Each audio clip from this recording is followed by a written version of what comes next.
call the meeting to order. I invite you to join us with the Pledge of Allegiance. Pledge of Allegiance to the flag of the United States of America and to the republic for which it stands, one nation, under God, indivisible, with liberty and justice for all. Roll call. Gehrig. Here. Grinberg. Here. Pepcorn. Here. Strand. Here.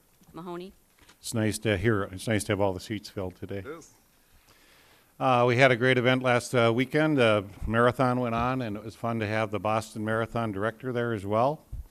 And I think everybody had a great race. It was a good event for all involved. A couple things have been going on in the city of Fargo. Building and Ground Supervisor Scott Stenvolt was recently honored by the Freedom Resource Center for Independent Living. He received the Accessibility Award for his work and the city's work in making city buildings accessible to everyone. This has been a long-term project, and it's great that we've completed that, and we are truly accessible to all public. FargoCast's Public Health recently hosted a 2-3-hour training titled Human Trafficking in North Dakota. Presenters for training were 3 members of the North Dakota Human Trafficking Task Force. The trainings were attended by community partners, including school personnel and local healthcare providers and public health staff. 96 community members and staff attended the training, and this will help us recognize and do things within the community to help prevent human trafficking. It's a great event. The Fargo Public Library keeps getting in this every 2 weeks, it seems like. They keep doing stuff. It's gearing up to host the annual summer reading program, which starts June 5th and runs through August 5th. It's a theme of building a better world with programming for kids, teens, and adults. Participation is free, and anybody interested in participating can pick up a schedule of events at any library location or view it online. The other thing Tim Dirks told me is that we have volunteers, and last year volunteers combined salary would have been $89,000 for all the volunteering they do. So it truly help us out getting books to people who cannot come into the library. The public library also has an interesting thing with the North Dakota State Park. So you can go to the Fargo Library and take a North Dakota State Park pass. You can check it out, and you can go free to any of the North Dakota State parks. It can be checked out for a week, and they're renewable. So, Commissioner Gehrig, when you go on your motorcycle tour, you can get a pass. Good deal, huh? Planning. As we continue to monitor, the Metro-wide apartment vacancy rate remains steadily at 9.2%. That's probably higher than we've seen for a long time. The highest vacancy rate is in Southwest Fargo with a 16.49%. There were an additional 210 units online compared to last quarter, including 189 in Southwest Fargo. There are 1,328 units under construction in the metro area, and 880 of those are in Fargo. So we see a cooling down of apartments, but sure are a lot of them out there. Police had a big week last week. Dozens of our police officers traveled to Washington, D.C. recently to attend the 2017 Law Enforcement Memorial Week and ceremonies. During this week's event, fallen Fargo police officer Jason Mosier's name was inscribed in the National Law Enforcement Officers Memorial near the nation's Capitol and building. A total of 394 officers were lost nationwide during last year. I would like to thank all the members of our community who supported sending the officers to this ceremony, and I'd like to thank Chief Todd for making that be a great event for all involved. Hopefully we have some closure on Jason Mosier's death. Public Works. On May 19th, the City of Fargo celebrated Arbor Day and its 40th year of recognition as Tree City USA, sponsored by the National Arbor Day Foundation. Students from Carl Ben Olson and Discovery Middle Schools, among the numerous volunteers, planted 98 new trees throughout the Brant Crossing Park. An effective community forestry program is an ongoing process for renewal and improvement. The program of tree planting and care that continues throughout the years. The Forestry Department currently manages more than 56,000 trees along our city streets. Now, when Arbor Day came through here, they said in order to qualify, we had to spend $240,000 on trees and plantings. The City of Fargo, combined with city parks and schools, spend $3 million on trees and plantings. So we have a huge commitment to that area. Very good. Is there a motion to approve the order of agenda? So moved. Is there a second? Second. All those in favor say aye. Aye. Aye. Is there a motion to approve the minutes of the May 8th, 2017 regular meeting and May 15th, 2017 special meeting? So move. Is there a second? Second. Pipcorn Strand. All those in favor say aye. Aye. Opposed? Nay. Motion carried. Is there a motion to approve the consent agenda items 1 through 30? So moved. Is there a second? Second. This is unusual for you guys because normally you have one or two you pull off, so congratulations. Roll call vote, please. Gehrig, Yes. Grinberg, Aye. Strand, Yes. Pepcorn. Aye. Mahoney. Aye. Move to the regular agenda. We're going to have an update on the downtown master plan. Our team is here. We're not going to have the sound uptown girl or downtown girl or... No. Thank you. It's great to see you all again. My name's Scott Page. I'm with Interface Studio. We've been helping to coordinate the planning process. I want to thank all of you and many people in this room. One of the things you all directed us to do as we started this process was to conduct the engagement for this differently, to ensure that all voices were at the table. And so many people have been involved, even to date, that have expressed a lot of interest and hope for the future of downtown. So it's been a really enriching process for us. My role here tonight is to provide a very, very quick update, so I will apologize in advance for me flipping through some images very quickly. But part of this is a preview for tomorrow night's public meeting tomorrow at the Fargo Theater, where we'll show this information and much, much more. And of course, as always, make the information available afterwards so that we can continue to have discussion about the specific ideas and what the plan is beginning to reveal. So we hope that everyone will come tomorrow night from 5:30 to 7. At the Fargo Theater. So I mentioned in terms of outreach, it's been a really enriching process so far. We're not nearly done. We've worked with folks to identify what the challenges are, what they'd like to see. We're now starting to put some of those things into drawings so that we can begin to have discussions about what the future of downtown could look, feel, and function.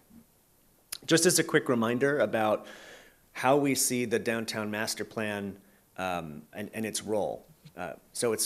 Fundamentally, it's an umbrella, right? There are a lot of different things that are happening downtown. This is the chance to stimulate some conversation and really bring an umbrella vision to the future of downtown, which means it has to be flexible, right? So the downtown master plan is a guide, it is not law. It is there to guide the conversation, but it has to enable some flexibility because things will always change beyond what you can foresee in any master planning process. But it's also a tool. It's a tool to raise money. It's a tool to organize the interests of those both within the city and also partners outside of the city. So we never think that any plan should be done by any city alone. And in fact, the cities that have had the most success in implementing their downtown plans, it's been a rich partnership between city resources, either through policy or investments in infrastructure, as well as a host of other organizations that are all involved in the things that they do best. And that's what the plan should really help to stimulate, is those kinds of investments. So where this is going, and again, this is where I start to go faster, is that with respect to this downtown plan, here's some of the things that we've heard. Right? So we need to be growing downtown both as a neighborhood, as a destination, and a job center. The reason we say grow here is that it's already been doing that for some amount of years. Right? Downtown has a lot of momentum. The investments that this city has made for years has made that momentum possible.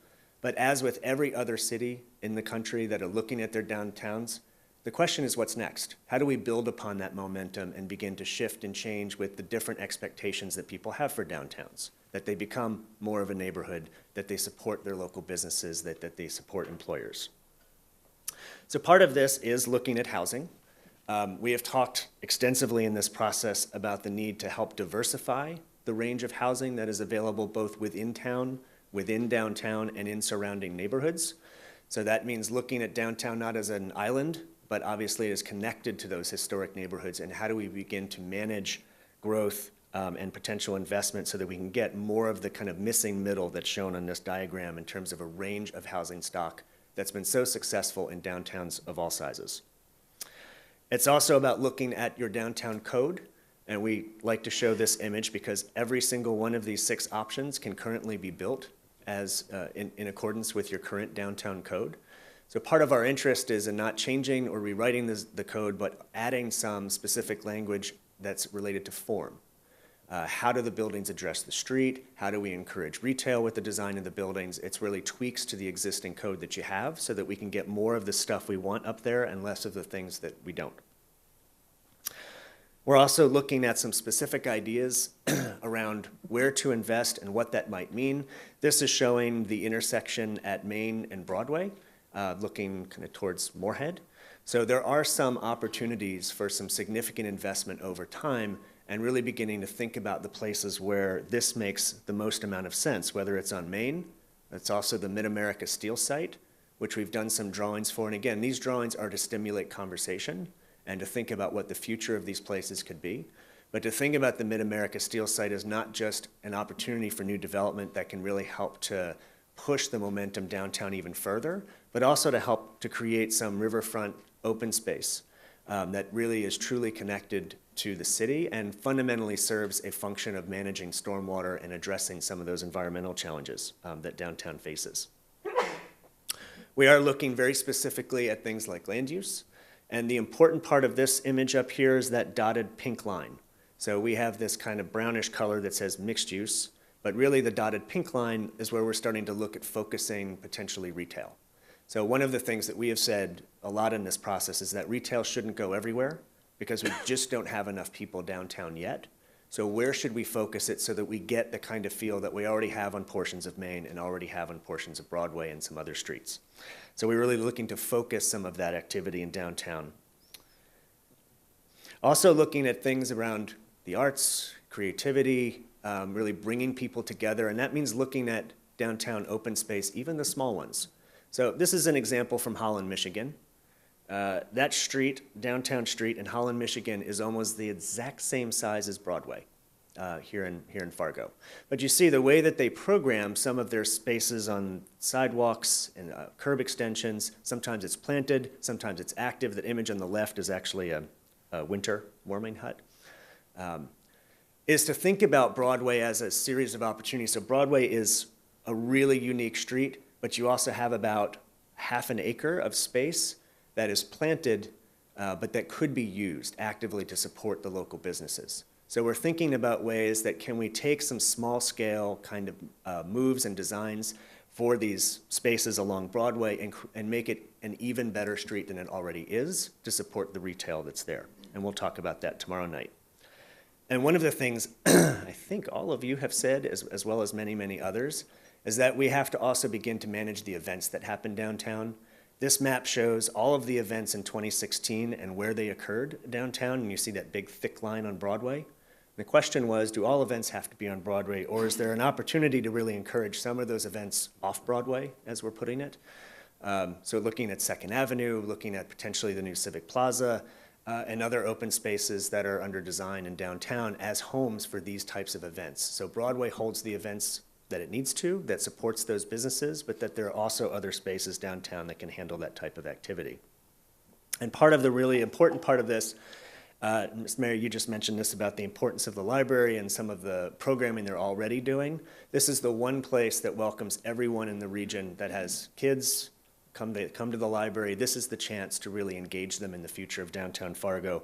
So we've been putting together some ideas around programming that adds value to the design of the Civic Plaza as that moves forward.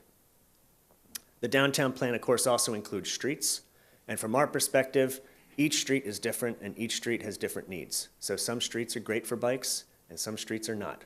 And the intent of this process is to very clearly identify which streets should be bicycle streets, which streets should need to handle enough traffic. How do we begin to get those that are visiting downtown conveniently to where they need to park?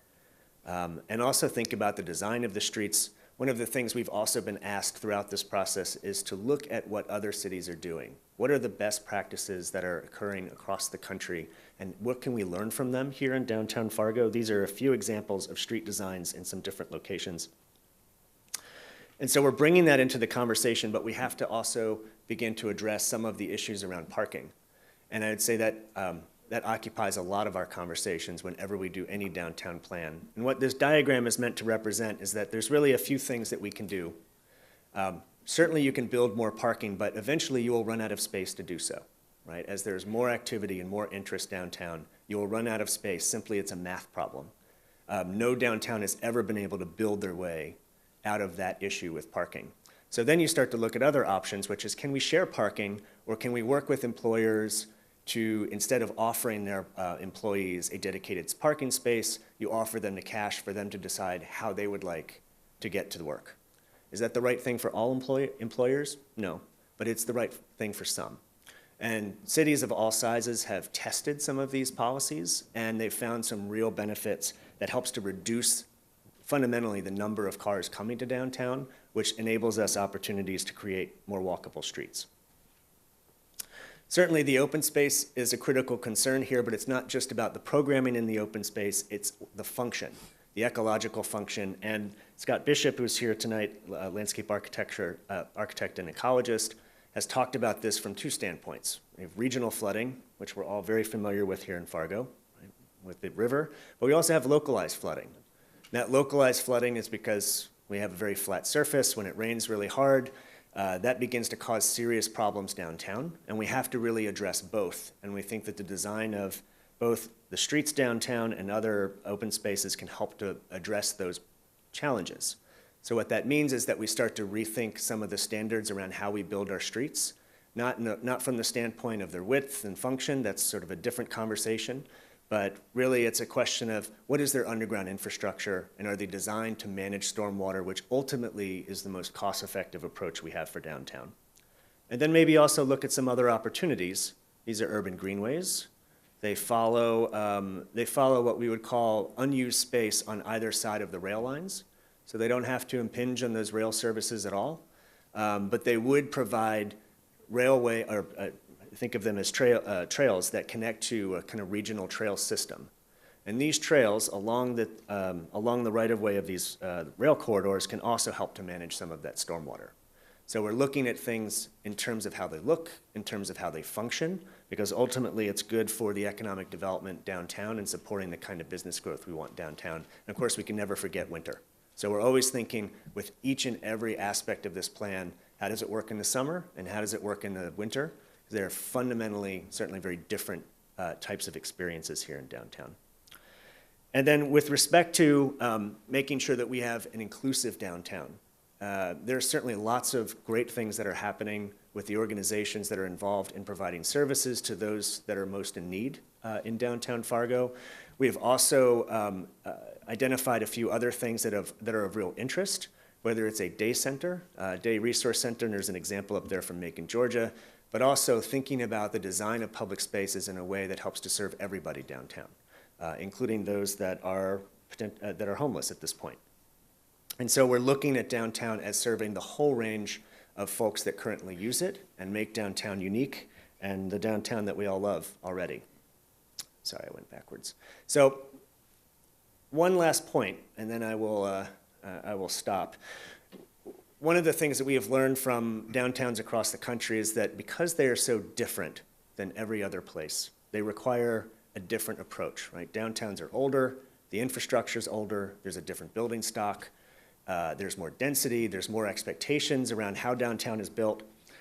And one of the things that we've learned in this process is that while downtown has seen a lot of investment, the map, particularly the right side of this, shows that actually it's a small percentage of downtown investment, or investment that has happened downtown compared to the rest of the city. So there's still more investment, more units, more activity taking place, whether it's in Deer Creek or Brant Crossing or other places, than there is downtown. So that means we need to think about downtown from the standpoint of, yes, we still need investment to try to meet some of our goals of increasing the residential population, but also we have to recognize, again, that we have different infrastructure and different needs downtown, and that means we probably need a suite of very different kinds of financing. There are some existing financing, state and local. Certainly, we're talking about a whole range of potential suggested financing, but those are conversations we'd like to have with you and the public to get into the details of how do we make this actionable. So at this point, we've identified the kinds of things that we think are great opportunities for downtown. The next step is how do we make that happen? What are the priorities, and what are the next steps with respect to turning the downtown plan and these visions into something that you can see on the ground and is actionable. So that's also part of our discussion tomorrow night when we present this and more at the public meeting.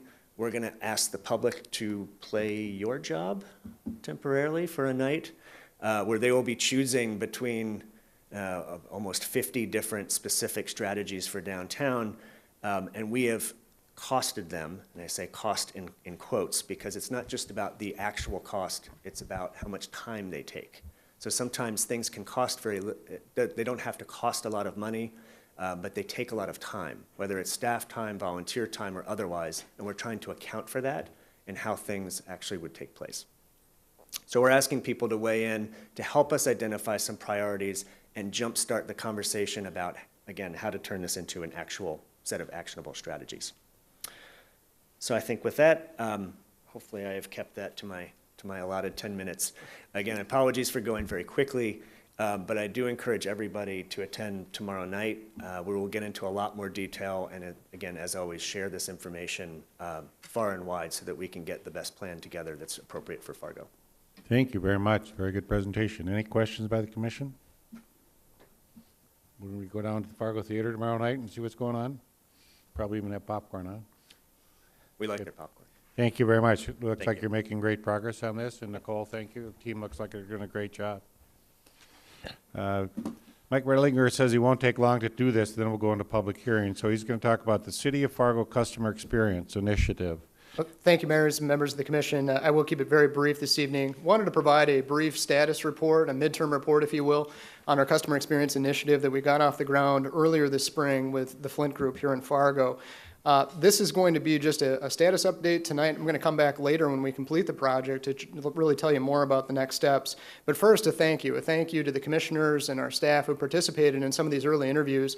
In total, we've had 175 hours of interviews collected by Flint Group, and so we're now putting all of those research feedback pieces together and trying to synthesize that, trying to get some meaningful feedback together, trying to summarize that, distill it down to our action plan. We're also ready to continue our work with the Home Builders Association on distributing a broader instrument to the HBA membership. And I just want to acknowledge and lift up Bryce Johnson from the Home Builders Association of Fargo-Moorhead. They're allowing us to use their name and use their email addresses to distribute this online instrument that's going to their membership, inviting their participation in addition to those individuals who have already given us their time to participate in those one-on-one interviews. And so I think we're going to get a lot of good information out of that in addition to the comments provided by elected officials as well as our other development interests in Fargo. So where do we all go from here? Again, as I mentioned earlier, we're going to distill this down into an action plan. We're going to come back and report to that to the commission later this spring, early summer, and then also use this as a springboard for some future training opportunities with the North Dakota State College of Science. We're working with TrainND, just finalizing our scope. I just saw an email from them over the weekend, finalizing some scope and some future opportunities to work together on some ongoing training beyond that is outlined in our current scope and engagement with Flint. So we're really looking forward to the next steps of the process, but again, I want to thank you folks for taking your time to participate in some of those early interviews, and then also for your support of the initiative. I think we're going to get some real meaningful feedback that's going to be outcome focused and outcome directed, and we really think there's going to be a lot of value added to it later in the year. So wanted to keep it to a minute tonight, so thank you. When do you think you'll come back to us? We're going to come back likely in late June, early July, and going to keep that on schedule. So thanks. Thank you very much. So now we go to public hearings. Item 33A, application filed by A2B, licensed as A2A Taxi for taxi cab license at 4140 4th Avenue South, number 1301. Deputy Auditor Jill Pagel to give this to us. Steve, somewhere else? Steve's on vacation. Good. So our office received an application from A to B Taxi on April 6th. They met all the requirements from our office. The police department did their background check with no findings. All of the other taxi companies in Fargo were notified on May 15th. So we would ask that you approve this application. How many taxi cab companies are there now? 7. 7? Is there anyone who wishes to speak to the City Commission regarding this application? Is there anybody who wishes to speak? If not, we'll close the public hearing, and can I have a motion? I'll move to approve. Is there a second? Second. Pepcorn, Rinberg? Any discussion? Roll call vote, please. Pepcorn? Aye. Grinberg? Aye. Gehrig? Yes. Strand? Yes. Mahoney? Aye. Anybody know how many taxi cab companies we had 5 years ago? Curious. You know how many we had 5 years ago? Joe, was it 2? Probably 4 or 5. So Uber hasn't ruined it. Item 34, Commissioner Grinberg wishes to reconsider the city's commission's action taken on May 8, 2017 regarding the plat of NDSU Foundation Addition Major Subdivision, a vacation plat of an alley, and a replat of lots 1 to 9, 11, 14 through 24, Block 8, Chandler's Broadway Addition, 1600 block between 12th Street North and University Drive North, formerly advertised as Chandler's Broadway Addition. Explanation by Commissioner Tony Grinberg. Thank you, Mayor. I will defer to Eric to kind of give us an overview of, I understand we need 2 motions to get this back on the table for reconsideration. I just want to clarify from what I've... Yeah, so the motion to reconsider can come from the majority, but my understanding is the majority and the minority were possibly in agreement in some respects, but in any event, yeah, I think you can just make a motion to reconsider.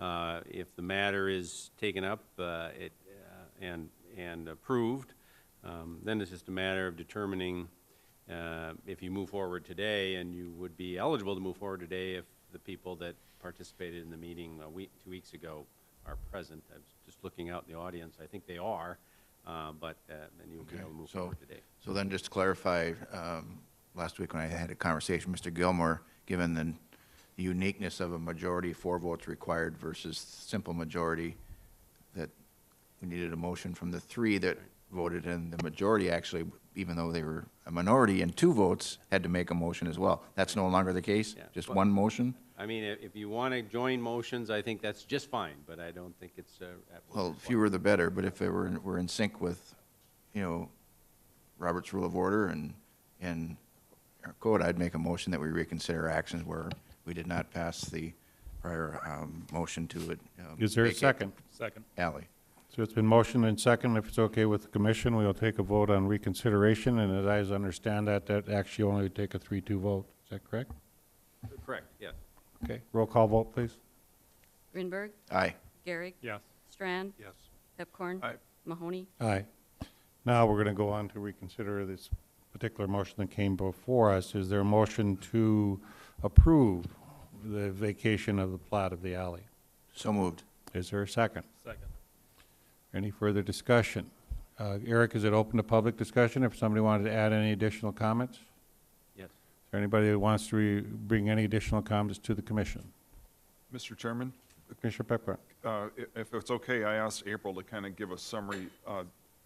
Commissioner Strand and myself and City Administrator Bruce Grubb and April met with the representatives of the project, and so we kind of came to an agreement, so I just asked April to kind of give a summary of what they agreed to.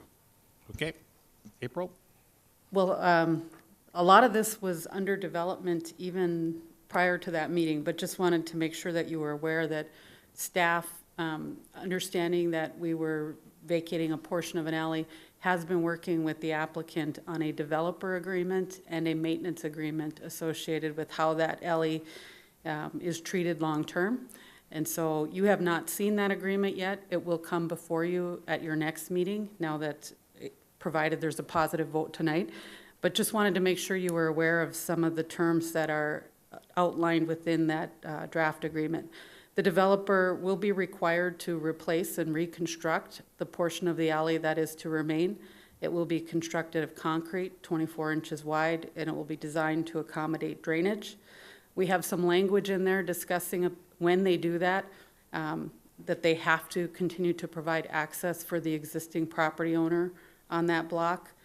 They are limited to the closure of the alley for a 30-day time period unless they have agreement from that property owner to extend beyond that time. The developer will also be taking over all snow removal, sweeping, and maintenance activities associated with the portion of the alley that is remaining. There were some discussions about the impacts of their utility removal on University Drive and on 12th Street. On University Drive, they will be lining the sanitary sewer as a part of their agreement to terminate those services. They're going to provide a lining of that sewer main. They will also have to replace sections of curb and gutter along University Drive because they'll be impacting them as they do their removals. In total, around the perimeter of the entire site, they will be impacting several trees, and they have agreed to pay $22,430, which is an estimated value of the trees that was put together by Scott Ludahl for impacting those trees. On 12th Street, they will have to dig into the east half of the street. Their development is actually on the west half of the street, but the water main sits on the east half of the street. They will be abandoning a portion of their sanitary sewer at the curb line, but in order to kill the water services, they'll have to dig on the east half of the street down to the water line and kill at the corp. And so as a part of that, when they're done removing all of those water services, they will edge mill that paving and provide overlay of that half of the roadway.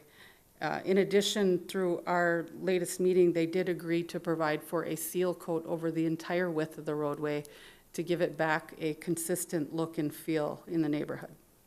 So those are the terms of the developers agreement and the maintenance agreements that will be coming forward at your next meeting.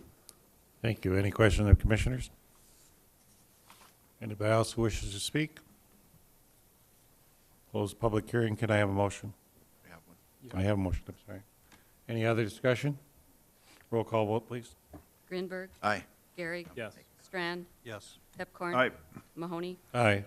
Commissioner Grinberg, you want to make a comment? Yeah, I just wanted to share a few perspectives. As the commission knows, and those that are present 2 weeks ago, I was attending the American Planning Association conference 2 weeks ago in New York City, and it was something that Ken Enoch said that inspired me as I was participating via phone call with the commission meeting last week, and he and I met on Friday to talk through some of what are the next steps.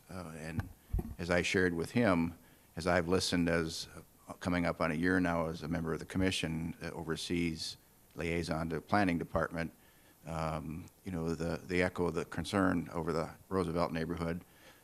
Ken, he had a specific that I get my head around as far as what we should go to work on, and you know, from a standpoint of you know, rundown properties, ordinances that we know where to go to you know, put in check the folks that are letting their properties run down, and so he and I met on Friday, and I would like to share that moving forward, I'd like Eric Johnson and I and Ken to form a small group to talk through some of the concerns that they shared with me on that neighborhood association shared on Friday, and I think that'd just be a good, prudent next step. And if I were to step back from the planning association meeting, I attended sessions that were more of interest to a city commissioner versus a planning staff member who was responsible for nuances and procedures and process.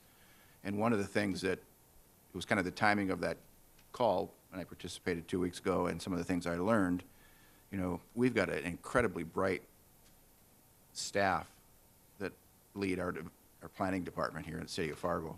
And that was evident by me getting to know them a little better as individuals. But it kind of struck me that as a community and as a city commission, we need to figure out ways to be more proactive and strategic in our approach to growth. My sense is that we're heads down, we're taking care of the daily business, but we're not thinking beyond the next project. And so I share that as a step forward to try and work with the neighborhood, be more proactive. And some of this hits home personally. My mother's sitting in the audience tonight, and she just sold her place recently. And the neighbor right next door lives in Detroit Lakes and allowed his property to be run down for 6 months. Four-wheel drive pickups in the backyard, tearing up the entire property. It took 6 months to find the property owner, and then there's no ordinance to deal with that. And as I hear some of the concerns from when we met Friday, some of these things I think we need to just roll up our sleeves and figure out how to get it done, because there's going to be other projects coming, and I really valued what I learned at this conference. But working together, I think that we can find more common ground. So when I look back at this project, you know, everything I heard was positive. And then Commissioner Strand and I had a little bantering here a month or so ago, which is what we do. But, you know, from the standpoint of knowledge and what's going on, as I referenced how we went about our business 2 years ago or a year ago is different than how we go about it today, and in the future, we'll be better at it. So I just wanted to thank Ken for his voice, because it stood out to me as something we can actually start to work on now, so thank you. Thank you.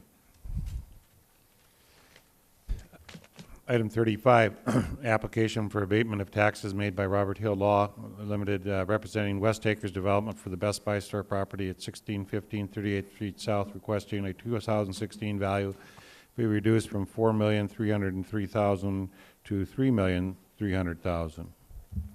To be discussed by denial has been recommended by the Assessment Department, but Ben Hushka to explain. Good afternoon, Commissioners. The next three items actually on the agenda are applications for abatement to reduce prior year values. I'd like to begin with a few explanations and definitions that will kind of lay groundwork for all three. The standard of value for assessment in North Dakota is market value, or generally what properties sell for. Assessors are actually monitored by the state in terms of how our values relate to what properties are selling for. In the statutory definition of the value for assessment, assessors are to consider three things: market value, if any, earning or productive capacity of the property, if any, and all other matters that affect the value. The standard of review by the courts of assessment appeals is basically whether the assessor considered market and those other factors that affect value and applied them uniformly to all similar properties, or did the assessor arbitrarily place the value on the properties. It is also generally considered that there's a burden of proof in these matters on the applicant to provide information showing that the current valuation is invalid, inequitable, unjust, or was arrived at arbitrarily, capriciously, or unreasonably. We received the application for abatement number 4461 from Robert Hill Law, who is in the business of filing these assessment appeals over the region lately, including the Best Buy in Grand Forks a few months ago. Now, we never did receive an authorization from West Acres, the property owner, or Best Buy, the lessee, authorizing Mr. Hill to act on their behalf. North Dakota law states that in order to make an application for abatement, you must have an estate, right, title, interest in, or lien upon the property. And to our knowledge, he does not have that. However, we have prepared a write-up for you supporting our recommendations, so I will go over that in the event that Mr. Hill does acquire that authorization and reapply. I don't know if he's here tonight or not. First off, the application that was submitted stated an incorrect value for assessment value for the year under appeal.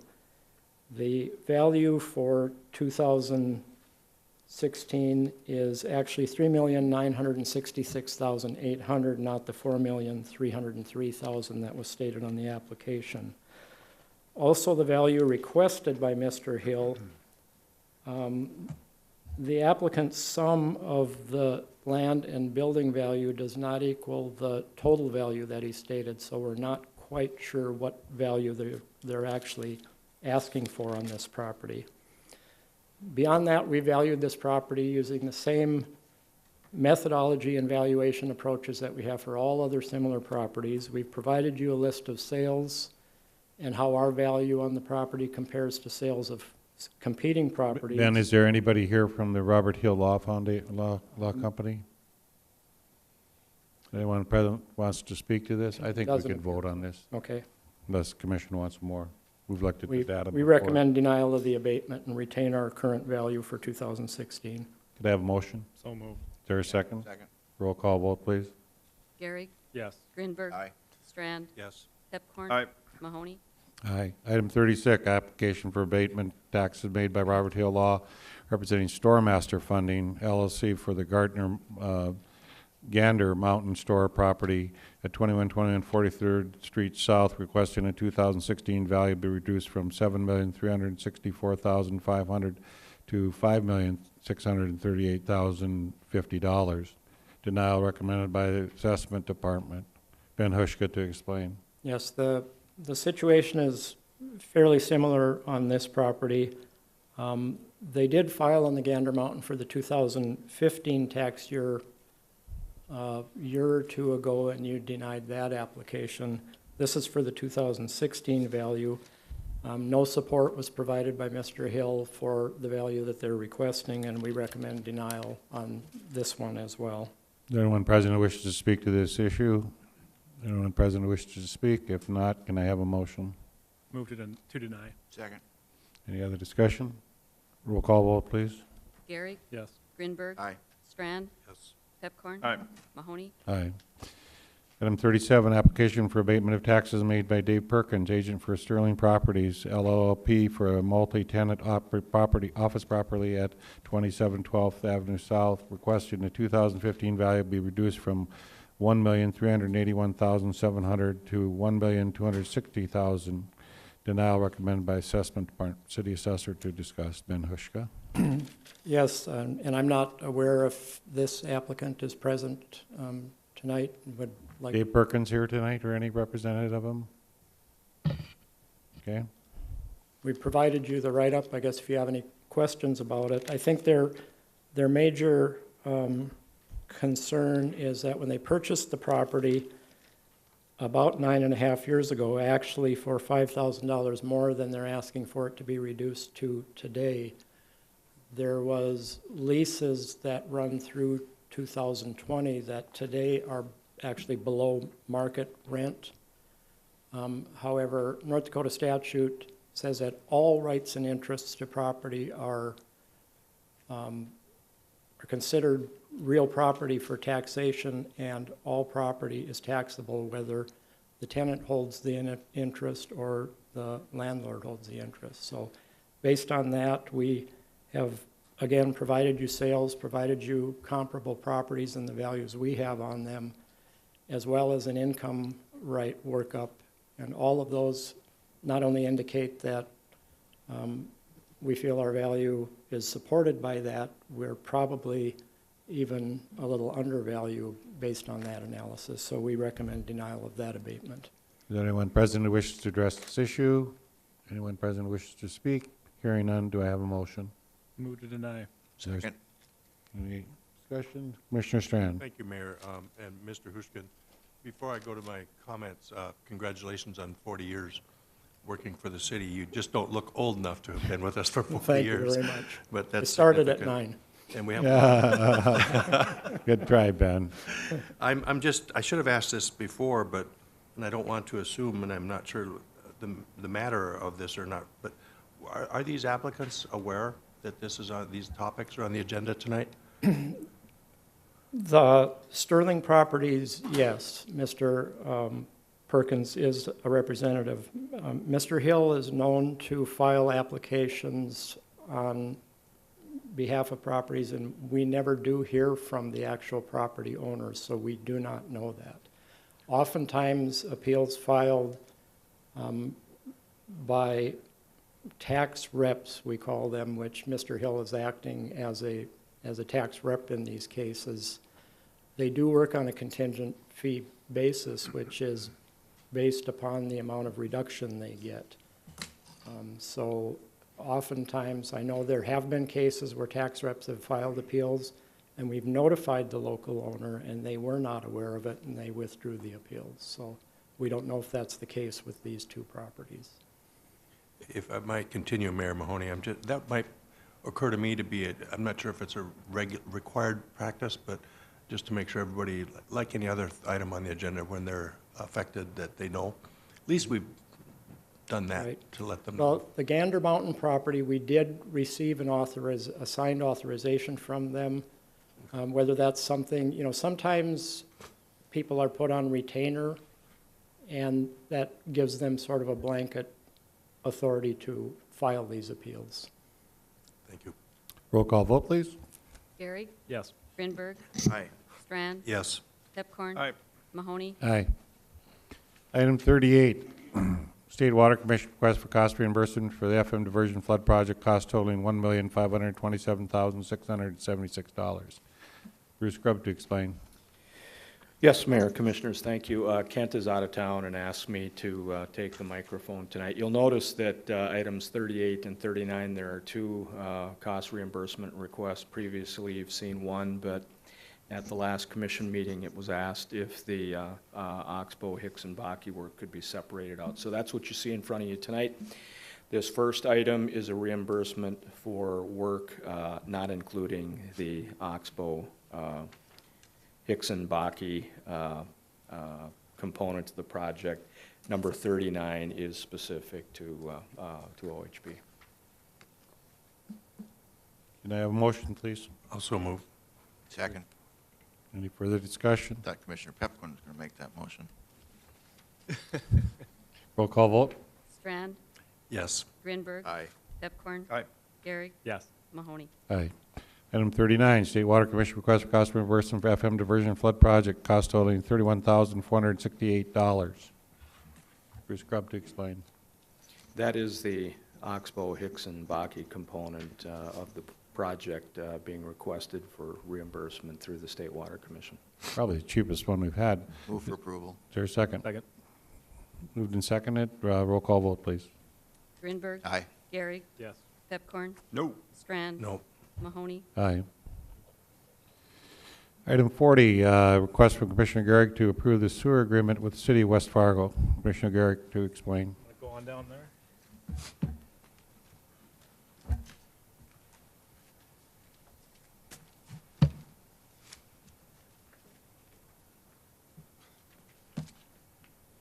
Ridiculous. Commissioners, excited to be standing here in front of you today. About a year ago, we approved a water deal with West Fargo, which has gone on famously. The residents of West Fargo are benefiting, and the residents of Fargo are obviously benefiting as well. About 2 or 3 months ago, I stood here before you to request a deal with Horace for their sewer agreement. That has led to more developers moving into Horace. It also obviously benefits the city of Fargo through revenue gained and utilizing our assets to their capacity. Today, I stand in front of you again to ask you to approve a draft agreement that was approved by the West Fargo City Commission to partner with us in a regional sewer agreement. This agreement is much like the water deal that we have with West Fargo, only the scale, dollars and cents wise, is actually larger. So this is the largest regionalization project we've endeavored so far. So if you have any specific questions, I'll have Bruce say a few words as well. Commissioner Hanson from West Fargo is in the audience as well. I don't want to put him on the spot, so I'll let him sit there unless you guys have questions specific to him. But for me, this is a fantastic partnership. It continues our regionalization effort for our utilities. We have the capacity here in Fargo to do this very, very soon. And the hookup is very easy to do compared to the water deal that we did with West Fargo. So I'll let Bruce Grubb say a few words, and I'll be here for any questions as well. Yeah, thank you, Commissioner. This actually dates back to, I was going through the file last week, 2013, when we got the first formal request from the City of West Fargo to provide them with a letter proposal and a draft sewer agreement, because at that time, they had just started looking at what options they had available to them beyond their lagoons. An expansion of one of those lagoons was an option. Building their own wastewater treatment plant was an option, and then they also wanted to consider the option of hooking up to Fargo. So we've been working on this for quite a bit of time now. The water deal became more eminent for West Fargo, so the wastewater deal kind of took the back burner until recently. And I did supply, which I think you have in your packet, a letter proposal along with the draft sewer agreement to them that they discussed at their last commission meeting. And then just last week I was asked for, could you provide us with a final version of that agreement for our consideration? And so that's what Tony and I came here tonight asking for the City Commission to do. Now, something interesting happened this afternoon. Our attorney, Eric Johnson, and the West Fargo City Attorney have been having some conversations. And so West Fargo did submit some edits prior to this meeting of that sewer deal, which we have reviewed, and we think we can accept, Jim Hossauer and myself and Commissioner Gehrig. And so I don't know how you'd like to handle that tonight, Eric, but I think you do have copies of those edits. So if the commission would choose, we could take action to approve that edited version as final tonight. So the concern with Mayor Mattern is just to get the legal part done. It appears that our two attorneys have met and had the edits in there. The idea would be if you approve the draft tonight, it could go back to West Fargo, and then if they signed off on it, it would be an agreement that we agree to. So, Mr. Mayor, Commissioner so Greenberg. said another way, we're approving the final document tonight and setting the position. That's our, Yes. and so it's not really a draft we're approving. We're approving our document as presented, and it's then back to West Fargo to accept what we've approved. Correct. So the motion really isn't to approve a draft. That's the, Correct. The motion that I'm going to make here is going to be that we take the draft and make it our final to West Fargo. So they accepted the draft, Actually, standard correct, because it's actually the revised one that Eric gave us tonight. right, and they'll still have an opportunity to accept anything there. So I just want to point out very quickly that this is in basic terms the same as the Horace deal. So the price per unit is going to be the same, and you know the terms are going to be basically the same with some specific information or information for West Fargo. So Eric, you wanted to speak to anything? No. You're fine. You have in front of you the red line that show those changes that the West Fargo attorney sent to me and that we're saying from our standpoint is acceptable. So your motion to approve the agreement, I would say the record should show that motion is the red line form here with those words. Is there a motion? I'll read the motion here. All right, the motion is to approve the attached draft sewer agreement as a final sewer agreement. Is there a second? second. Is there any further discussion? Commissioner Strand? Thank you, Mayor Mahoney, and I'm just, a couple things. Do we know now if we're on the same page, assuming this were to be approved tonight with West Fargo, or will there, I mean, is their mayor on board? And/or is he aware of, I'm just curious initially. I've been visiting with Mayor Mattern over the weekend and anticipate having coffee with him this week, John, to go over the final document and see if it's okay. I think he had concerns that it seemed like his community didn't get an opportunity to discuss as much as they want. And I think this allows them, it's in their court. If they want to approve it next meeting, they can. If they want to table and have more time, they have time. But we're just saying it's fine with us, and any of his concerns, I would hope we could get through this week. And if I might continue, I haven't read this either.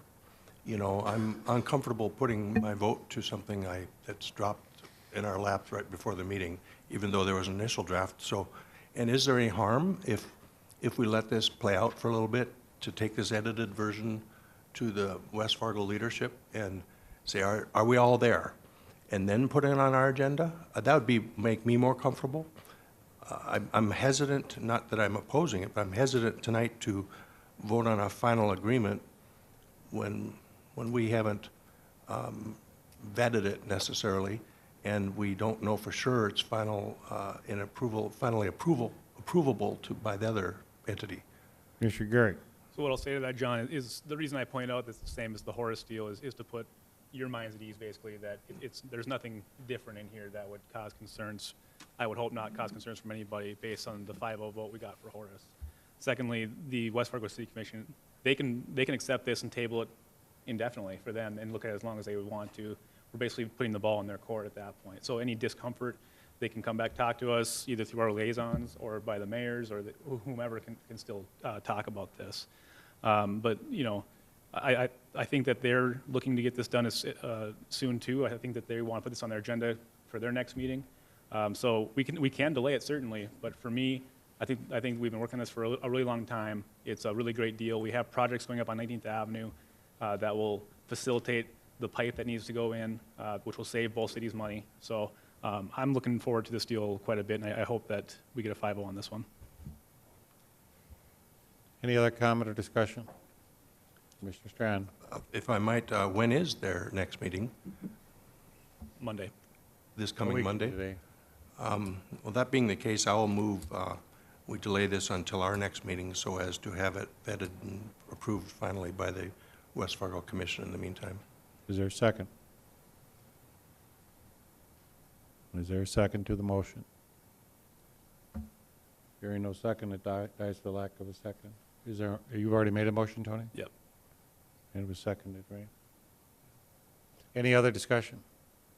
I think part of the concern is both sides have to do some construction. I would assume West Fargo's got to do some construction as well as Fargo to get ready for this with an anticipated hookup date of October. So I presume that's what you got behind Commissioner Garrick's concerns. Yeah. No other discussion? Roll call vote, please. Gehrig, Yes. Grinberg. Aye. Strand, No. Pepcorn, Aye. Mahoney. Aye.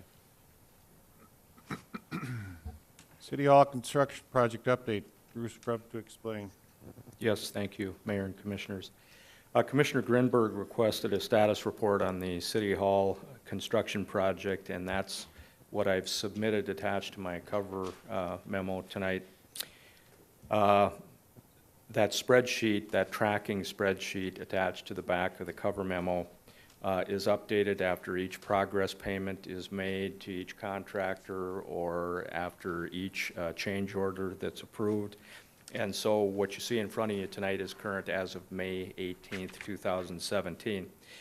You probably recall that under North Dakota law, this project was required to be bid as 3 separate primes, prime contracts, general, mechanical, and electrical. We were fortunate, the low bidders came in, all local contractors. Olaf Anderson getting the general contract, Robert Gibbonson's getting the mechanical, and Sun Electric getting the electrical contract. And so that tracking spreadsheet I've arranged in basically 3 parts. The upper part is a table, and that shows the contractor totals, all 3 contractors. The general contract bid, looking at that upper table, was $16,442,900. There have been 5 change orders approved under that contract in the amount of $490,900 roughly.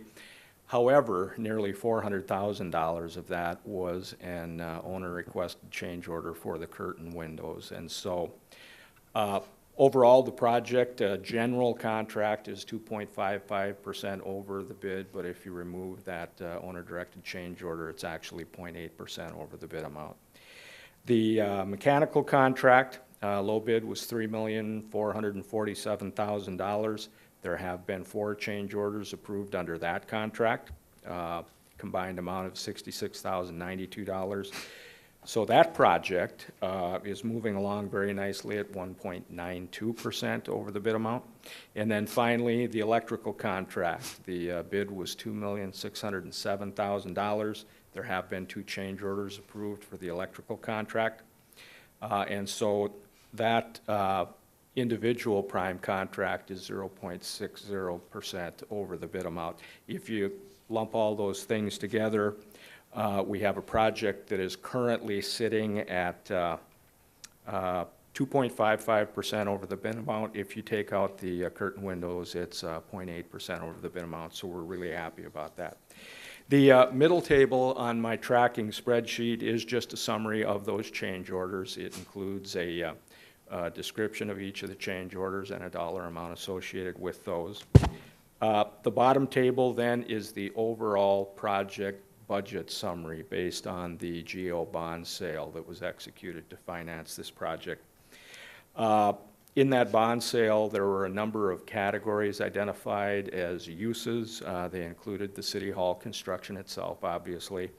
It included a line item for FF&E for the new City Hall, the demolition of Centennial Hall to facilitate the construction of City Hall, professional fees, and then a couple of other line items that we've wrapped into a contingency.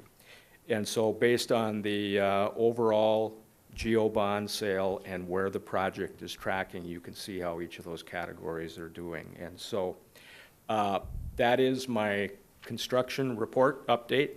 I think as from a change order perspective and how we're doing budget-wise according to the actual bids, I think we're really in a good position today. You forgot to tell how quick they're building. Are they on time? Originally, we anticipated a fall 2018 completion and ability to move into City Hall. It looks like that will be spring of 18 now, so we're pretty excited So we're about that ahead. as well. Pardon? So we're ahead of schedule? Do We're we ahead of need any schedule, action on this, or is this just your report? Well, this was an FYI. Commissioner Grinberg suggested this. I thought it was a real good idea. Grinberg, any to questions? do this No. periodically. Nice Have you gone report. up and looked at it? You walked around? You gotta walk Not around. yet. You gotta walk around. Oh, excuse me. We did prepare one brief video. The mayor and Greg Schulberger got in the building last week and shot a little video that's only about 90 seconds long, but just the inside. If you don't mind and you'll humor us for a moment, we've got a 90-second video so you can actually see what progress has been made.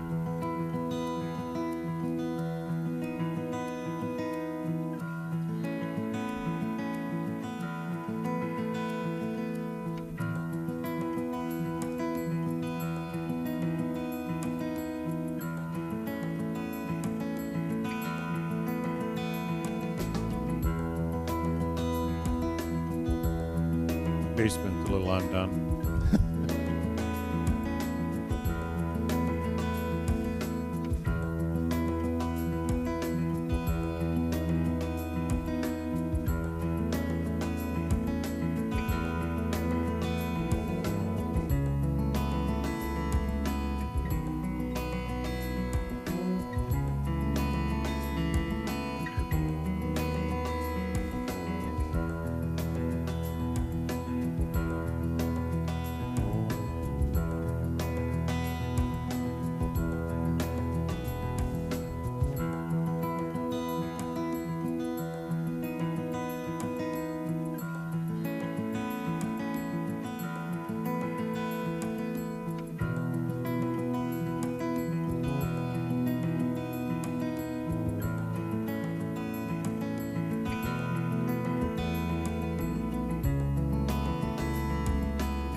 Looks very good.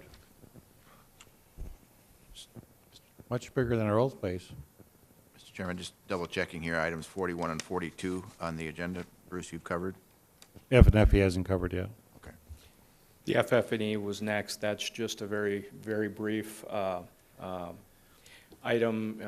We just went through the City Hall construction update, and I talked a little bit about an FF&E line item within the overall project funding, and Did so. you see Terry Stroll in the audience, and I want to just thank him for the hard work he's been doing on this. Looks like it's coming good. Thank you very much. Go ahead.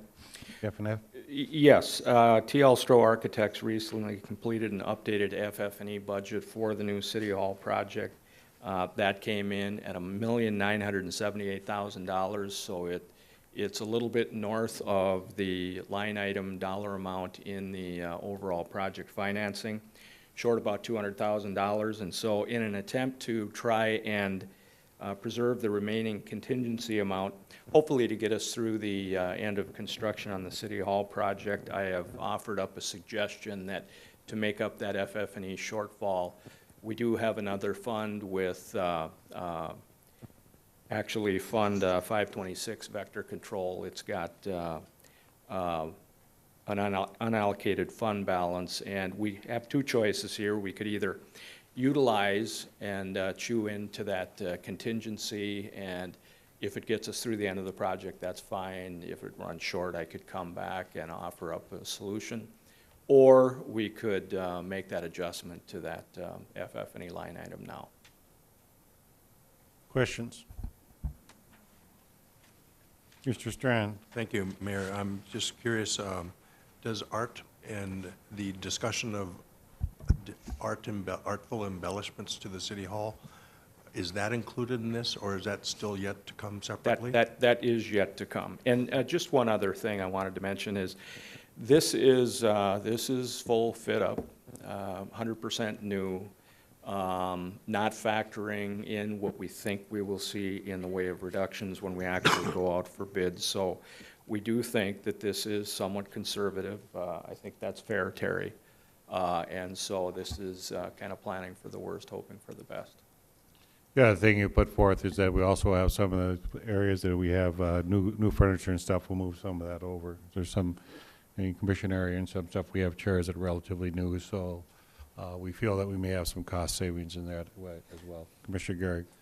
So just so everyone who maybe doesn't have a packet in front of them, the original cost City Hall, 22 million, currently 23 plus. FF&E was supposed to be 1.77, it's now 1.98. Centennial Hall, in order to deconstruct that, was 600,000, it's now 772,000. Professional fees, 1.4 million, and now it's 1.45 million. All these have gone up. They're all over budget. So at some point, we have to say, let's use some old stuff. We don't need $2 million for new chairs. Any other discussion or comment? Mr. Strand. Thank you, Mayor Mahoney. Mr. Grubb, I'm just curious, would there be any downside to deciding at the moment present to dip into the contingency fund, because that's kind of what they're for? That is what it's there for. I don't think there is a downside. It's just that may not be sufficient to get us through the end of construction. Terry Stroh, architect, says as you get vertical, the number and the severity of change orders tends to get less. So feel pretty good about that contingency number that's there now, and I just offered, if you want to conserve that, that's how we could fund that shortfall. You'd go back to the general fund, John, if we had the extra. So, Mr. Chairman, what's your recommendation, Bruce? Is this something that's time sensitive, or do you want a motion here tonight, or you want to, what is your recommendation? Well, originally, my recommendation was to let's conserve the contingency and utilize a funding surplus. However, as I stand here tonight, that feels a little bit awkward when we have a contingency available. I would like to get approval to move on the putting together the specifications and getting out to bid for the furniture. But as Commissioner Gehrig mentioned, we have some work to do to try to figure out what do we have that really can reasonably be reused. Oh, but we have an option of funding right now, and if the extra contingency funding, that would go back into the general fund anyway. Is that correct? The money you have now, we don't really want to carry over to the next budget. Right, you should, Well, if you're talking about the funding for City Hall, we won't be complete until 2018. no, so but that I mean, would your carry over, F and F, if you put it in now, then that's covered for where that money is going. Yeah, I do think it allows us to go out for bids. So we just wanted to identify that we have an FF&E line item in the actual GO bond sale as a placeholder. The estimate looks like it's higher. This is kind of an FYI for the commission. We've not gone out for bids yet. Maybe the action to change the budget, if we need to, would be after we receive bids. So again, we'll ask, what is the action you'd like tonight? I would like to get authorized to be able to go out for bids for And the F&E. FF&E fit up for City Hall. Is there a second? Second. Any further discussion? Commissioner Gehrig. Using what goal, what budget then, the 1.7 or the 1.9? Are we just giving them the same materials and hoping it comes at 1.7 at that point? Well, the architect's estimate for the fit-up, what they've envisioned as the fit-up, we would hit the streets with that. And as I stand here today, I think that we might come in less than that 1.9. That would be the goal, yeah. Thanks. There's oftentimes discounts that you get from the furniture companies in regards to a bid this high, so oftentimes it can come in much lower than we think of the 1.9. I think the other thing, Commissioner Garin, you have to remember on any construction project, oftentimes there's a 5 to 10% overcost on what the bid is. Not uncommon to have that, use that, consume that contingency fund we have. And I think in this project, we're very lucky to get out of the basement without having a lot more cost than we thought might be there. Remember, they found some remnants from other times, but roll call vote, please. Greenberg, Aye. Pepcorn. Aye. Strand, Yes. Gehrig, Yes. Mahoney. Yes. 43, bids awards for the Fargo Police Department remodeling project at Border States Electric Building. Chief Dave Todd to discuss, as well as Bruce Grubb. Yeah, I'd like to ask Chief Todd and Richard Moorhead to step up here as well, but I'll give a brief introduction. This item is related to the fit-up of the Border States Electric warehouse space that will be the new home of our Police Department Field Services Division. The leasing of that warehouse space for PD was discussed and approved at the February 13th commission meeting, and the need for fitting up that warehouse space was also discussed at that time. At that time, the estimated cost for that fit-up was $567,000. The suggested method of financing for that was we suggested that we use a portion of the proceeds from a recent Harwood Township land sale to pay for that. And that was approved by the commission at that time. Now, we went out for bids recently, just last week, as a matter of fact. For that fit-up work, we publicly opened the bids on Wednesday.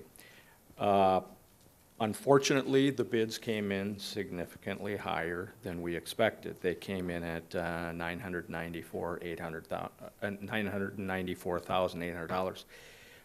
We did also bid a deduct alternate, which fit up slightly less space. That deduct alternate came in $75,000, roughly less than the base bid. So, although the bids did come in higher than expected, the range of bids was interestingly very tight, which generally means that you're getting a pretty good reflection of the value of the work.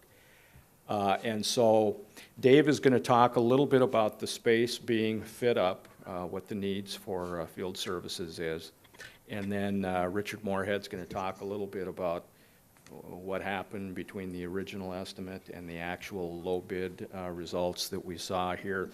The suggested plan of financing tonight is still the same as it was back in February, to utilize a portion of the proceeds from the Harwood Township land sale. So, Dave. Thank you, Bruce, Mayor and Commissioners. I believe the bids closed on Wednesday of last week, and there were three different categories that were bid: general construction, mechanical, and electrical. There were 8 construction bids, 7 mechanical bids, and 5 electrical bids. And so obviously, as Bruce said, they came in a little bit higher than what we were hoping for, but they were fairly consistent in their range. The things that we're asking for in this build-out for field services, I really don't have anything too fancy in here. I just kind of have the necessities. I have a men's and women's locker room with bathrooms, a briefing room and training room, which are the same room, and a report writing room where we have the computers and cubicles for the officers to do their reports, sergeant's office area, which is an open bay office area with cubicles in it, and a lieutenant's office, which again, open bay with workspaces in it, and then a deputy chief office, and then a small conference room to meet with employees individually if need be, and then a small break room. So those are the things that we have reflected in the plan. How many officers would go up from the downtown area out there? We would probably move about, I think, about 135 people out there. 135? Yes. What are you gonna do down at the station here then? We'll have the administrative division downtown. The investigations division is right across the street in the old health department building, and field services would be in this new upfit building. Of course, the plan is in 2019, when Border States Industry has their new headquarters built, that we would then all move into that Space. Border States building and be under the same roof. So I'm going to have about 2 years of a fragmented department here, which will be challenging for us, but seeing what we'll eventually get, it makes it worth it. You're willing to accept it? We're willing to go for it. Okay. Yeah. Did the commission have any Any questions? questions, the chief? Okay.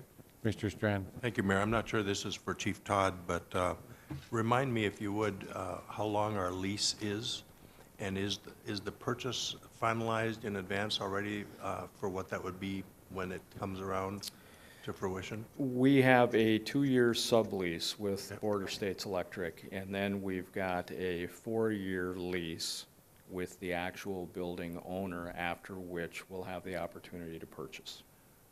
6-year plan. So I might continue, will our lease then reflect our investment into the property, or is that just at risk if we don't have a purchase agreement in hand? Well, we do have the first right to purchase with the owner, so it will be available to us to purchase. But we don't know the terms yet. No, that will be established by certified appraisal, the typical Okay. way that we establish value. That'd be my concern. I wish we knew the terms now and had that prearranged. Appraisal price is the problem, John. You have to do appraisal, but the problem is once we do the developments on it, it'd be hard to change. If anybody bought it in, unless they're gonna put another police station, and it would, you know, they would have to almost re-tear them, some of that stuff out, so. Is there any way we could expedite the purchase agreement and have a lease purchase set up? But it'd be just my preference, if we're investing almost $1 million into a property, that we know. Yeah, we I mean, have the ownership group, purchase. excuse me, the ownership group originally wanted a 10-year lease, and of course, we want to move quicker than that, but this ownership group, obviously, that's an investment for them. So they prefer leasing rather than selling. I countered that it's our preference to own rather than lease, and so we landed on a shorter 4-year term before we have the opportunity to buy. Yeah, it's really not in our budget right now for that, so it almost delays it some time to give us an opportunity to be prepared for a purchase in 6 years. But I'm willing to sit down with the ownership group and float that option again. I'm only one person here, but I'd sure appreciate that. If we could ever get that solidified in advance up front, because I know our police chief just really is champing at the bit to get in there and to have it for long term. I'm putting words in your mouth, but I think we're all Mr. Garrett. excited about this. So I did vote for this in February at 567,000, but going over by nearly double for me is too much. I think we can do better, so I'll be voting no. You want to hear the reasons why? You did an estimate on it. You want to explain it to him? Yes, excuse me, the estimate for the increase in cost is attributed to a number of things. One, the initial feasibility study was just that, a feasibility study, before the actual design was prepared. And not until we got into the design did it get determined as to what all the requirements of the project were. There were a number of things that were assumed incorrectly on the feasibility. We were told by Border States that we'd have access to their ventilation equipment. It turned out that there was no capacity for the ventilation with the existing equipment. So we've added air handlers units for the new locker rooms facilities. Similarly, the garage, the warehouse was not functioning as a garage, so for a garage it required ventilation, again, in order to meet code requirements to be able to ventilate for the garage functions, if you will. Other things were the programming just literally grew. The initial spaces for patrol and lieutenants and sergeants were smaller than what was determined necessary for meeting long-term uses of the building.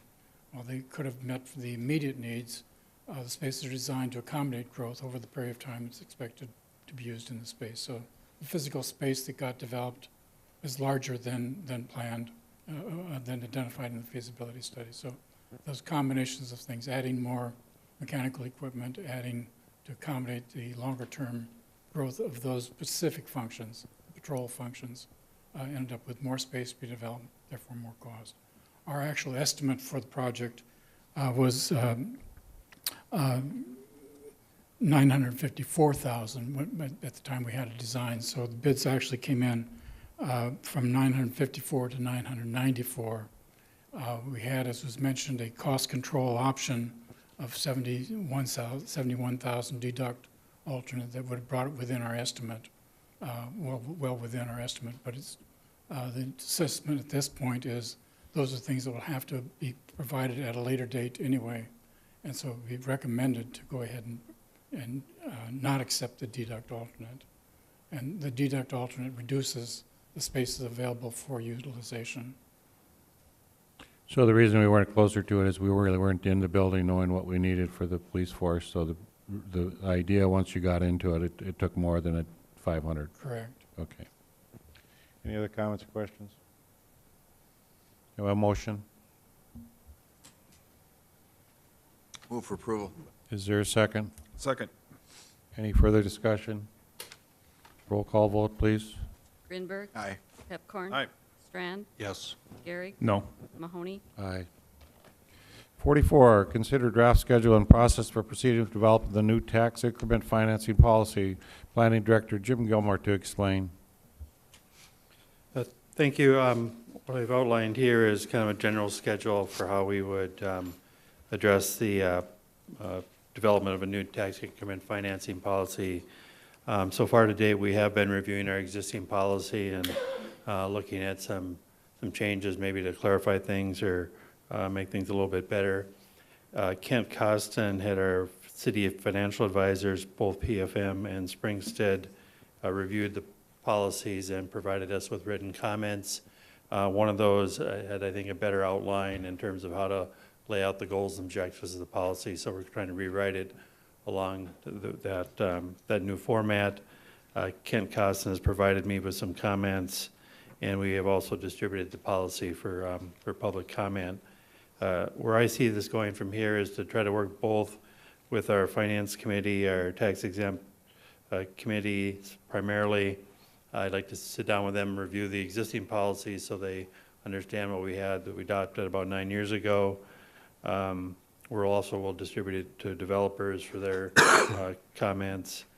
And we'll prepare at least a first draft, review it with these committees, and also I think it's important to review it with the Renaissance Zone Authority, as sometimes with the downtown we're incorporating both Renaissance Zone incentives with the tax increment financing. Later this summer, we can have some public hearings on that draft policy.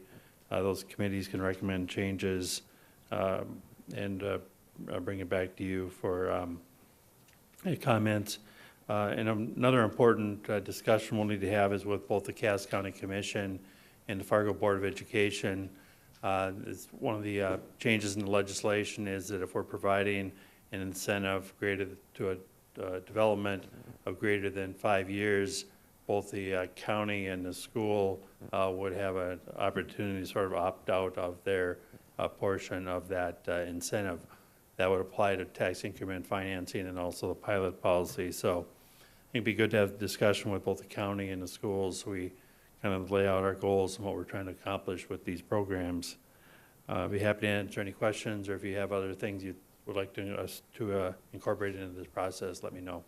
Questions by the commissioners? Commissioner Strand? Thank you, Mayor Mahoney. Mr. Gilmore, I'm just wondering if earlier in the meeting tonight, we heard a presentation about the downtown master plan and references to TIF incentives in there. Are we communicating such that whatever they're recommending will fit with ours far enough in advance that, or I'm assuming this, but. Yeah, I think they're going to make some specific recommendations regarding TIF. I have not seen those yet. I think that'll be up for you to look at some options as part of the adoption of that plan process. But I think that'll come forward in advance of us completing this process. Mr. Gehring? Jim, was it you who put this together, or was it a group of you guys? The outline, I put this together.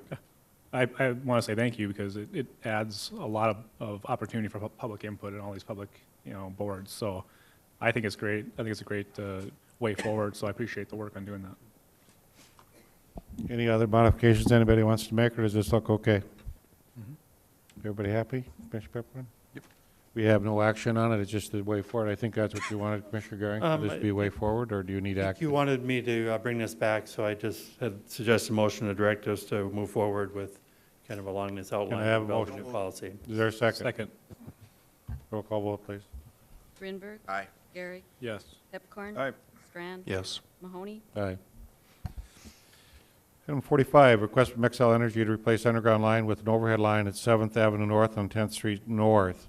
Now, this went earlier to us, PUPIC, and one of the things we talked about is I wasn't really sure what the commission would like to do. It's in one of those areas where you have a lot of overhead, but this goes underneath, and the request is just put everything overhead. So we elected that we'd have XL explain it to the commissioners, because I know there's a sense among commissioners we want to bury line wherever we can bury line. So what we wanted to do is allow XL to explain their rationalization and what they were thinking about it, and then let us have to wrestle it to the ground or wrestle it to the air. Go ahead. Thank you, staff, for having me here today. I'm Brad Solis, I'm the Operations Director for XL here in Fargo. So the request in hand is for your support for a small piece of a larger project that we have going on. I'd just like to back up a second and talk about that. This is a small piece of a larger project we have for a system upgrade that we have going on. And if you look at from the boundaries of where it is, it's roughly University on the west, Broadway on the east, 7th Avenue North on the south, and north of 19th Avenue. So we'll be upgrading our feeder line infrastructure in this area in a 4 to 5 year project, which we are in year 2 of. This would eventually allow us to decommission our substation that is on 19th Avenue, east of University and west of Broadway, on the north side of 19th Avenue. And so it will allow us to decommission that sub, and it brings all of our customers onto what is the Red River substation. And this is a reliability improvement project for us. And this particular piece of this project is along 7th Avenue. We have a main feeder line that runs on the south side of 7th Avenue. It's all overhead infrastructure in that area. There is a aging piece of underground which essentially crosses 10th Street, and that's what we're looking to put back in overhead. We don't actually have to add any additional structures to our system. We're actually just moving one structure that is now east of 10th Street on the south side of 7th Avenue. We would move that structure about 100 feet to the west, and then we would construct this overhead crossing of 10th Street and remove that underground. As a side note, that underground is aging, and it needs to be replaced or done away with. It's just out of its useful life, and we need to do something with it. This allows us to do that.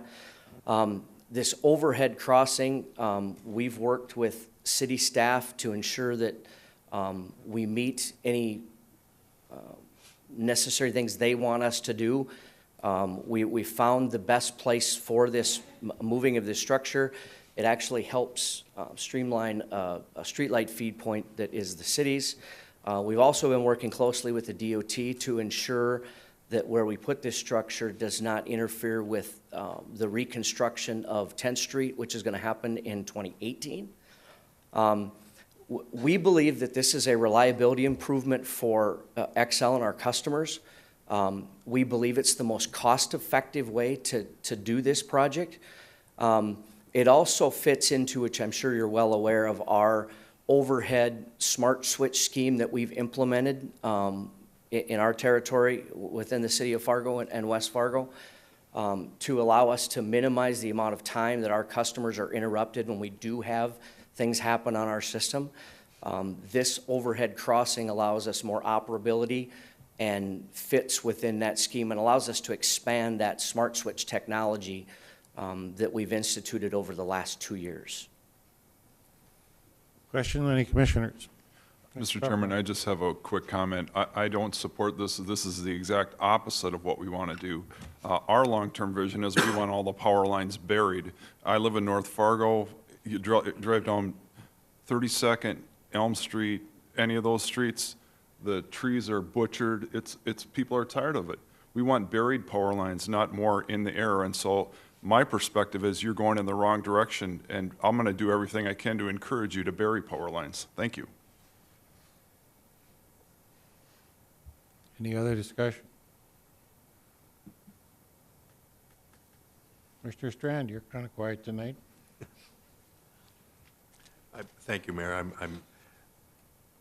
This seems rather counterintuitive to me also, you know, and I'm guessing if you're your second year into a 4 to 5 year project, you probably have known all along that you want to go overhead rather than underground, or has this just developed as an unusual need?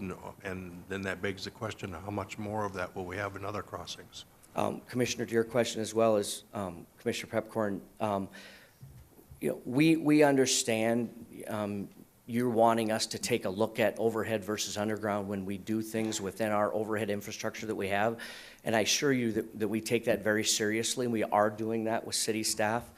You know, and we have actually replaced some overhead infrastructure with underground, specifically south of 32nd Avenue when we redid and some of the construction was going on South University.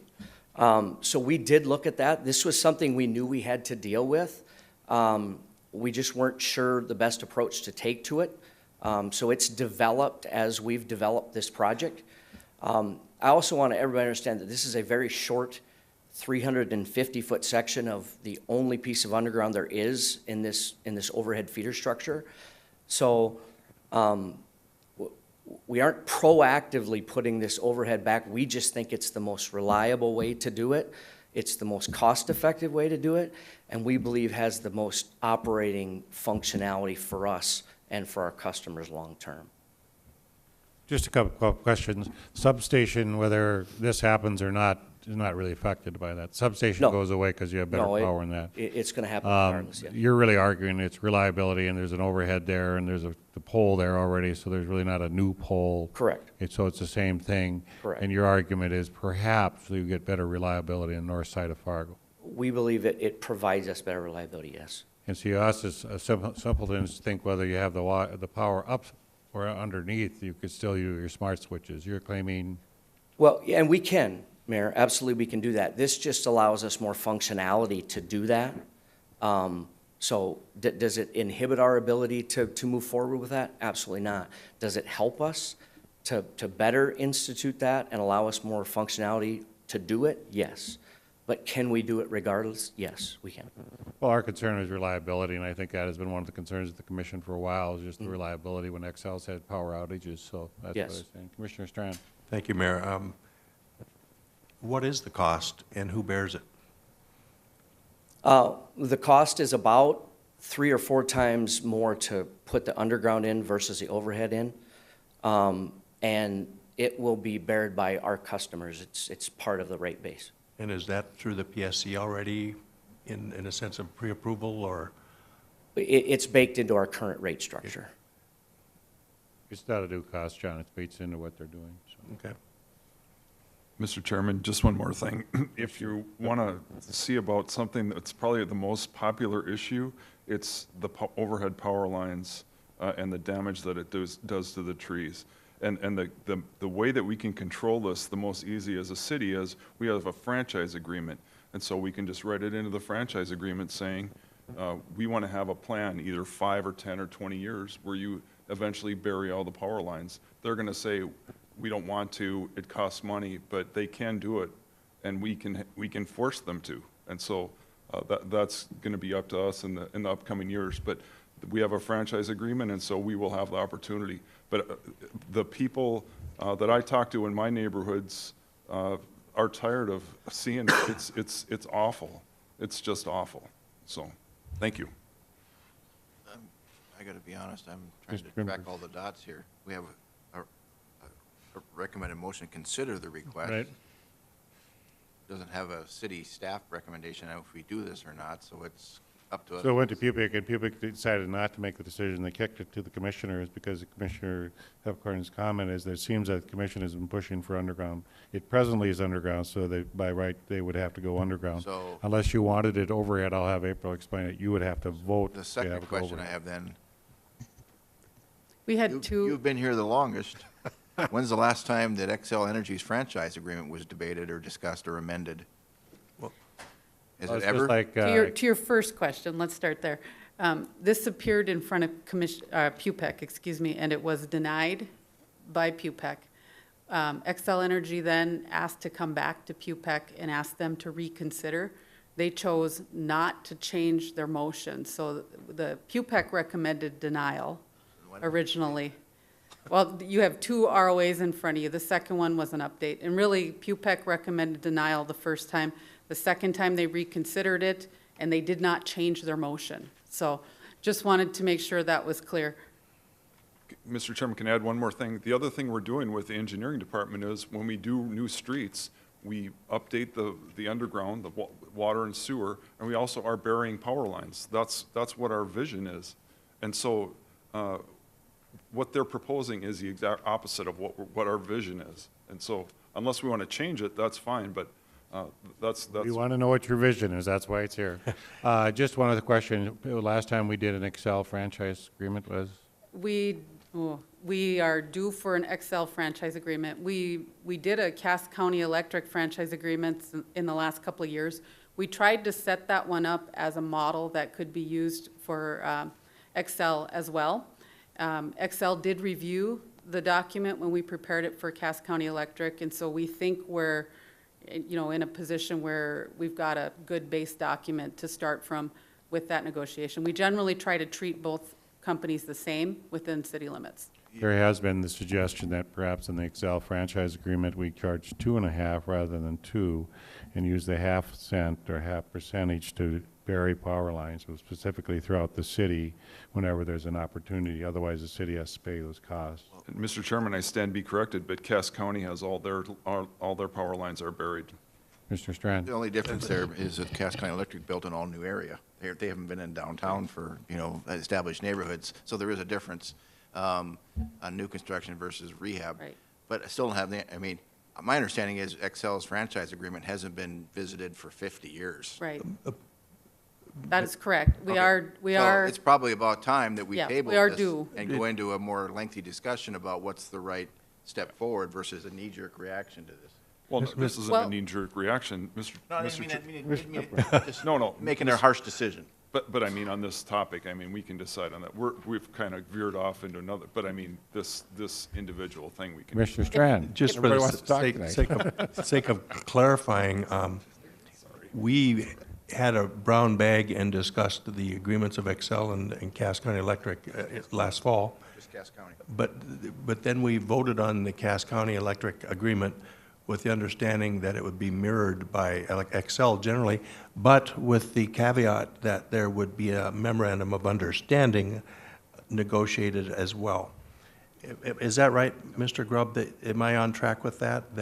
Because this is how I recall this last November and December. Mr. Strand, what do you think the memorandum of understanding is? Well, the memorandum of understanding was quite a bit of topics, and especially fueled by some citizens' input, and I believe Mr. Grubb was very close to that discussion.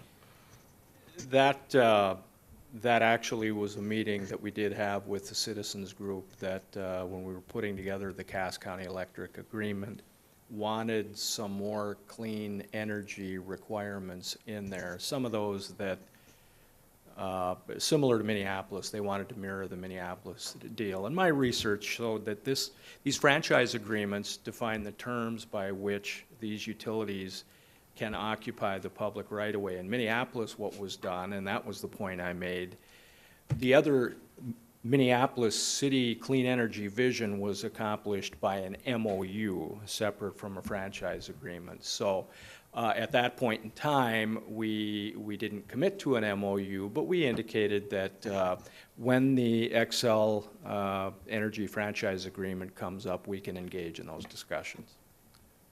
But isn't that up already, and we were already at the 20-year mark late last year with Excel, or thereabouts, I thought, as far as the term of the contract and...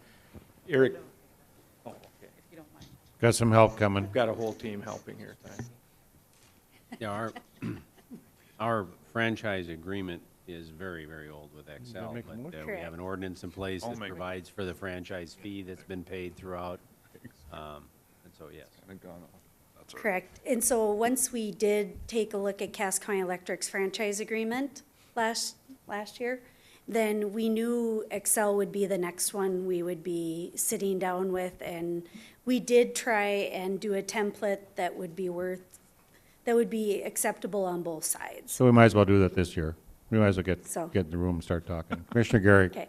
I'd just like to point out that reliability becomes really important when your power turns off, and what your trees look like become less important, I suppose. But I think I agree with you overall, Dave, that we are looking to start burying these things. And moving forward, I think that's what we're doing. I don't think this one line can be, emblematic of a greater situation. I think we should do what's right for this specific scenario, and I think if it increases functionality and reliability, we should do that. We're not adding new lines, we're moving the line, basically, is from what I understand. Are you making a motion? I'll make a motion to approve. To approve denial? Nope, to approve the request.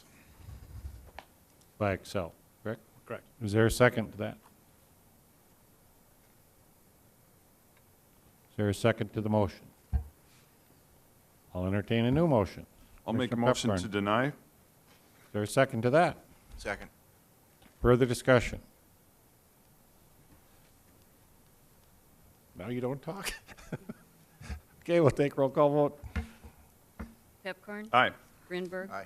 Strand? Yes. Gary? Nope. Mahoney? Aye. Moving on. Construction projects update. Thank you, April Walker.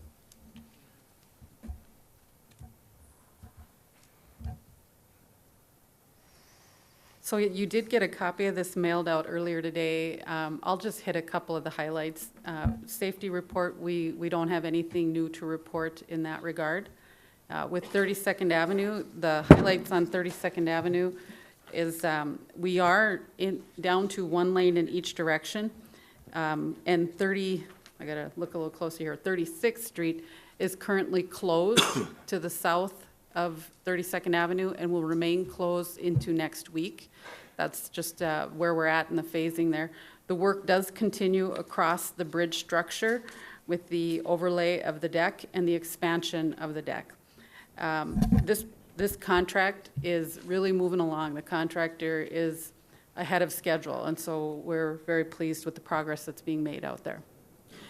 BR 17A1, this is one of the projects that's taking place on Broadway. This particular section is 19th Avenue to 15th Avenue. The portion that's been under construction is 15th Avenue to 16th Avenue. Underground is in, the roadway has been poured, and the curb was scheduled to be installed today for that section. They are working on removals of the remaining blocks to between 16th and 19th Avenue North. So that work is continuing, but the block that has been under construction is quickly coming back together. BR 17H1, this is 23rd Avenue South between 15th and 16th Street. 15th and 16th Street both remain open. It's just the avenue that has been affected by this project. And you can see from the photo there, the underground installation is complete and the street reconstruction is just getting ready to begin. So our pavement rehabilitation, there's two projects going on out there. One is a crack filling project and the other one is an asphalt mill and overlay. Both of those are progressing. There's very limited impacts to traffic with those, so I won't spend a lot of time on them. You've been here a long time tonight. Some new things that are kicking up this week, we do have a home demolition project that is going on. These are homes that the city has had in our possession and have had rented back from us and now are being vacated. So there are 11 homes involved here. 6 of those the contractor is attempting to move. The remaining 5, we have worked with Habitat for Humanity and they have had the opportunity to remove items from those homes. This is Southwood. We did have one home demolished on this project as well, and the levee construction is going to get started here soon in that area. The remainder of the projects are the carryover projects from 2016. I won't go through these in detail unless there are any particular questions. I guess maybe with the exception of this one, I won't go through them in detail. Most of the others are punch list items, or just some cleanup items that are carryover from last year. I do want to let you know, though, that we have been working on the sidewalk and the area that's going to be stamped concrete right behind the curb line in this area between 6th Avenue North and 4th Avenue North. We had them pour the sidewalk using a pumper truck that was positioned up above, and we had traffic scooched over, and we had both in a northbound and a southbound were able to be accommodated. It was pretty tight during that sidewalk pour. As they got into the portion where they were just pouring the 2-foot stamped concrete, it was getting too dangerous with the proximity of traffic. So we did close the southbound lane of traffic to allow the contractors more room to work. That closure is not impacting the peak hours, so they're not allowed to work during the morning rush and the PM rush, but they did work today and will work tomorrow to complete that work during the non-rush hour times. Unless there's any questions about the remaining projects, that's the report. Any questions, commissioners? So next week, we're going to have a busy week, just so you all know. We're going to have General Jackson here. Lamont's going to come from ASA. I would appreciate if you guys would be about. Secretary Chu is going to come in, Secretary of Transportation. She is going to be here for the drone conference that we're having in town. I think Commissioner Goering is going to demonstrate his drone capabilities, flying capabilities. No, I don't know. But it's going to be a big meeting that we're having. Autonomous vehicles and drones are part of that. And the city of Fargo is going to be an exemplary area for some of that. Commissioner Pipcorn is very excited because Audi has chosen, tonight you did your contract, that we will be the 3rd city in the United States to have a connection with Audi. And when he's driving along to come to work or to move somewhere, he will know when the light's going to change. So rather than always being that yellow violator, he can actually speed up or slow down depending on his mood is that day. You'll all be invited to ride with me. I'll give you a ride and we'll... You're going to regret that. Do you have a button to change the lights at will? I asked for that a long time ago, and that was not an Chief option. Todd hasn't given it to any of us, which we like, but if the commissioners can make some time available for that, I appreciate that, and if you have time to meet her, that would be good as well, so I appreciate it. Mayor, will we be getting the formal details of those conferences? Mike Rellinger is going to give you the formal details later this week, just because it's been in flux a little bit when you deal with somebody that high up. So is there a motion to adjourn? So moved. Second? All in favor, say aye. Aye. Thanks for being vocal and not vocal for this meeting.